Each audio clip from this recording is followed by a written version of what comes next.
ہم آگے چلتے ہیں سورہ بقرہ کی تشریح کی طرف۔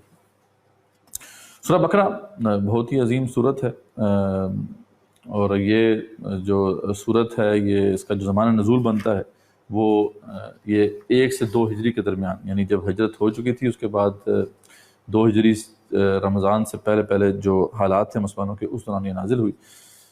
اور اس کے جو مضامین ہیں اس میں ہم دیکھتے ہیں کہ 2 بڑے اس کے حصے ہیں۔ ایک شروع کا جو حصہ ہے وہ بنی اسرائیل سے خطاب ہے، اور اس کے بعد کا جو حصہ ہے وہ ہم دیکھتے ہیں کہ پھر امت مسلمہ سے خطاب ہے۔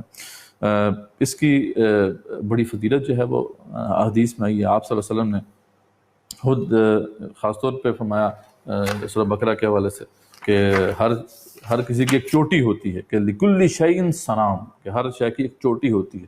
وَإِنَّ صَنَامَ الْقُرْآنِ سورۃ البقرہ، اور قرآن کی چوٹی سورہ بقرہ۔ ٹھیک ہے، تو یہ آپ صلی اللہ علیہ وسلم نے اس کی فضیلت بیان کی، ترمذی شریف میں یہ روایت موجود ہے۔ اس طریقے سے آپ صلی اللہ علیہ وسلم نے سورہ بقرہ اور سورہ آل عمران کو الزہراوین بھی جو ہے کبھی لقب دیا کہ یہ 2 روشن ستارے ہیں جو اللہ تعالیٰ نے جو ہے وہ عطا کی ہیں۔ تو اس حوالے سے بھی آپ صلی اللہ علیہ وسلم کے نزدیک اس کا ایک خاص مقام تھا۔ یہی معاملہ ہم دیکھتے ہیں کہ صحابہ کرام کے نزدیک بھی اس کی بڑی اہمیت تھی، اور وہ خاص جو ہے وہ اس کو سمجھنے کی کوشش کیا کرتے تھے۔ عمر بن خطاب کے حوالے سے آتا ہے کہ انہوں نے کوئی 8 سالوں میں، یعنی 12 سالوں میں، عمر بن خطاب کے بارے میں آتا ہے کہ 12 سالوں میں انہوں نے اس کو ختم کیا، جبکہ ان کے بیٹے تھے ابن عمر جو تھے رضی اللہ عنہما، وہ 8 سالوں میں انہوں نے اسے ختم کیا۔ تو معلوم ہوا کہ اس کے اندر علم اور حکمت کے موتی ہیں، جو کہ اور بیش بہا جو ہے موتی ہیں۔ ابن عربی مالکی بہت بڑے اسکالر گزرے ہیں، فقیہ گزرے ہیں، ان کا یہ قول ہے، وہ کہتے ہیں کہ ہم نے اپنے بزرگوں سے سنا ہے کہ اس کے اندر 1000 اوامر ہیں، 1000 نواہی ہیں، 1000 حکمتیں اور 1000 اخبار و قصص ہیں سورہ بقرہ کے اندر۔ تو بڑی اس کی فضیلت ہے جو کہ احادیث مبارکہ حدیث وغیرہ میں آتی ہے۔ اس کو سمجھنے کے حوالے سے، قرآن کو سمجھنے کے حوالے سے، جیسے کہ ہمیں پتہ ہے کہ قرآن کے 7 جو ہیں وہ جز ہیں، 7 اس کے حصے ہیں تلاوت کے حوالے سے، اس طریقے سے معنی کے حوالے سے بھی اس کے کچھ حصے کیے گئے ہیں، اور اس حوالے سے بہت اہم کام ہے جو کہ ڈاکٹر شیخ حمید الدین فراہی نے کیا۔ اس کے بعد پھر شیخ امین حسن اصلاحی جو انہی کے شاگرد تھے، انہوں نے پھر یہ ہے نظم قرآن کے حوالے سے بہت کچھ جو ہے وہ کام کیا ہے، اور انہوں نے پھر معنی کے اعتبار سے بھی قرآن کے 7 گروپس بنائے ہیں۔ تو ان کو بھی ہم جو ہے ساتھ لے کے چلیں گے، اس کانسیپٹ کو بھی، تاکہ قرآن کو سمجھنے میں جو ہے مزید ہمارے لیے آسانی ہو۔ اس حوالے سے دیکھا جائے تو ان کے نزدیک جو پہلا گروپ بنتا ہے وہ سورہ فاتحہ سے اس کا آغاز ہوتا ہے، اس کے آگے پھر 4 جو ہے وہ بڑی مدنی صورتیں ہیں۔ تو یہ جتنے بھی گروپس ہیں ہم دیکھیں گے، اس کی ڈویژن اس طرح کی گئی ہے کہ کچھ اس کے اندر مکی صورتیں ہیں اور کچھ اس کے بعد مدنی صورتیں ہیں۔ شروع کے اندر مکی صورتیں ہیں، بعد میں مدنی صورتیں ہیں۔ اس کی بھی حکمت ہے، انشاءاللہ اس پہ بھی بات ہوگی۔ تو پہلا جو گروپ ہے جیسے میں نے ذکر کیا، اس کے اندر 5 صورتیں ہیں۔ اس کی پہلی جو ہے ایک مکی صورت ہے سورہ فاتحہ جو ہم ابھی پڑھ چکے ہیں، اور آگے 4 عظیم مدنی صورتیں ہیں، سورہ بقرہ، آل عمران، نساء اور مائدہ۔ پھر اس کے بعد دوسرا جو ہے گروپ ہے، اس کے اندر 2 مکی صورتیں ہیں اور پھر 2 ہی مدنی صورتیں۔ انعام اور اعراف یہ مکی صورتیں، انہی سے آغاز ہوگا اس گروپ کا، اور پھر اس کے بعد انفال اور توبہ اس کی مدنی صورتیں۔ پھر تیسرا گروپ ہے، اس کے اندر پھر جو ہے ہم دیکھتے ہیں 14 مکی صورتیں، اور اس کے بعد پھر 1 مدنی صورت ہے۔ یہ جو صورتیں ہیں سورہ یونس، ہود، یوسف، رعد، ابراہیم، ہجر، نحل، سورہ بنی اسرائیل، کہف، مریم، طٰہٰ، انبیاء، حج اور مومنون، اور اس کے بعد پھر سورہ نور 1 مدنی صورت ہے۔ اس طریقے سے باقی گروپس بھی ہیں۔ تو یہ جو ایک انسائٹ ہے، اس سے قرآن کو سمجھنے کے حوالے سے ایک جو ہے کئی نئی راہیں جو ہیں وہ کھلی ہیں، اور اس حوالے سے بہت کام جو ہے وہ امین حسن اصلاحی نے کیا، اور اس کے بعد بھی ظاہر بات ہے مختلف اسکالرز جو ہیں وہ اس پہ مزید بھی کام کر رہے ہیں۔ ڈاکٹر سار رحمۃ اللہ نے بھی اپنے بیان القرآن میں اس پہ کافی جو ہے وہ کلام کیا ہے، اور ان کے مختلف جو کانسیپٹس تھے اس حوالے سے ان کو استعمال کیا ہے قرآن کو ایکسپلین کرنے میں۔ تو انشاءاللہ اس کو بھی ہم دیکھیں گے۔ دوسری جو بات امین حسن اصلاحی کی اور حمید الدین فراہی اور امین حسن اصلاحی رحمہ اللہ علیہما سے جو بات سمجھ میں آتی ہے وہ ہے کہ قرآن کی جو صورتیں وہ پیئرز کی شکل میں ہیں، اور یہ جو پیئر ہے یہ ریسیپروکل پیئر ہوتا ہے، یعنی ایک عکسی جوڑا ہوتا ہے، کہ ہم دیکھتے ہیں کہ ان دونوں کے اندر جیسا کہ تصویر کے دو رخ ہوتے ہیں، دو رخوں کو سامنے رکھیں، ان کو ملا کے آپ دیکھیں گے تو کمپلیٹ پکچر سامنے آتی ہے.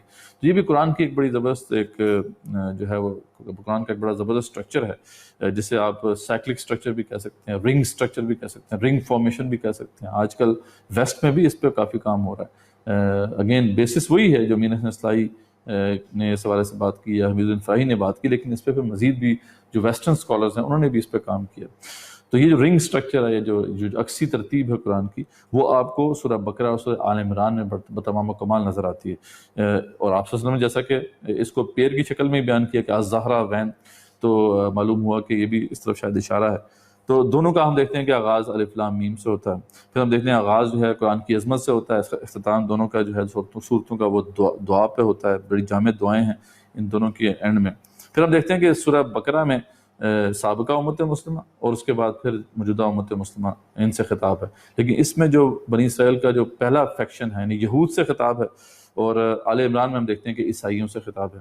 ٹھیک ہے، تو یعنی وہی بات ریسیپروکل جو ایک ارینجمنٹ ہے. پھر ہم دیکھتے ہیں کہ اس کے اندر ایمان کے ٹاپکس جو ہیں ان کو چھڑا گیا ہے، جبکہ آل عمران میں اسلام کے ٹاپکس کو چھڑا گیا ہے.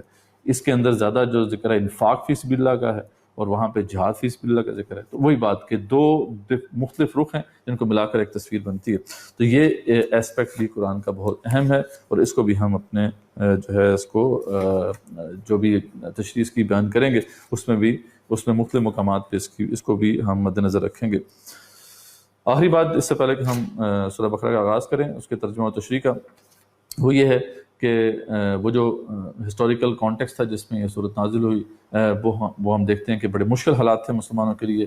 ابھی نیا معاشرہ جو ہے وجود میں آیا تھا. اس سے پہلے مسلمانوں کی حیثیت وہ صرف ایک گروہ کی تھی، ایک گروپ تھا بس. آپ صلی اللہ علیہ وسلم کی قیادت میں جو مکے میں اس وہاں کی جو رجیم تھی اس کے خلاف برسر پیکار تھا اور صبر کر رہا تھا. مختلف قسم کی جو ہے اس کے اوپر مشکلات وہ اٹھائی جا رہی تھی، مصائب تھے جن کو انہیں فیس کرنا پڑ رہا تھا.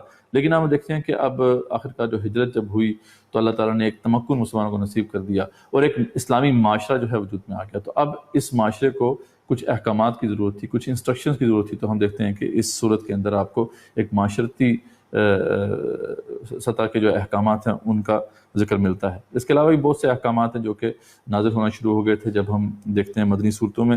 تو جیسے ہی آپ مدینہ کی طرف آپ نے ہجرت کی تو بہت سے شریعت کے احکامات پہ نازل ہونا شروع ہو گئے تھے. اس کی وجہ یہ تھی کہ مسلمان اب ایک جو ہے معاشرے کی شکل میں اب وجود رکھتے ہیں. دوسرا مسئلہ یہ تھا کہ جو مدینہ کی چھوٹی سی بستی تھی اس میں یہ جو ہے باہر سے مہاجرین آ گئے تھے یا ریفیوجیز تھے جو وہاں پہ آگے تھے، ان کو بسانا بھی تھا. تو اس لیے وہاں پہ ایک ریفیوجی کرائسس بھی پیدا ہو گیا تھا اور اس کو بھی سیٹل کرنا تھا. اس حوالے سے ظاہر بات ہے جو بھی ایسے لوگ تھے جن کے پاس مال اللہ تعالیٰ نے مال دیا تھا، جو ویل آف لوگ تھے، تو ان سے یہ ریکوائرمنٹ تھی کہ وہ پھر جو ہے انفاق کریں. اس طریقے سے یہ جو نئی بستی نیا معاشرہ وجود میں آیا تھا، اس کو ہر آن اب خطرہ تھا کہ اس کے اوپر کہیں نہ کہیں جو ہے کسی نہ کسی وقت بھی وہ حملہ ہو سکتا ہے مکے کی طرف سے، کیونکہ مکے والوں نے ان کو دل سے تسلیم تو کیا نہیں تھا. تو اس لیے اس والے سے بھی جہاد کی ترغیب دلائی گئی ہے اور مسلمانوں کو جو ہے اس والے سے انفاق فی سبیل اللہ کرنے کی ترغیب دلائی گئی ہے کہ اس جہاد کے لیے اپنے وسائل کو اکٹھا کیا جائے اور وسائل کو جمع کیا جائے. اور اس کے لیے بھی اگین انفاق فی سبیل اللہ کے راہ میں مال خرچ کرنے کی ایک پرزور جو ہے آپ کو ترغیب اس صورت میں نظر آتی ہے. تو یہ کچھ بیک گراؤنڈ ہے ان حالات کا جن حالات میں یہ صورت نازل ہوئی. اب ہم اس کا آغاز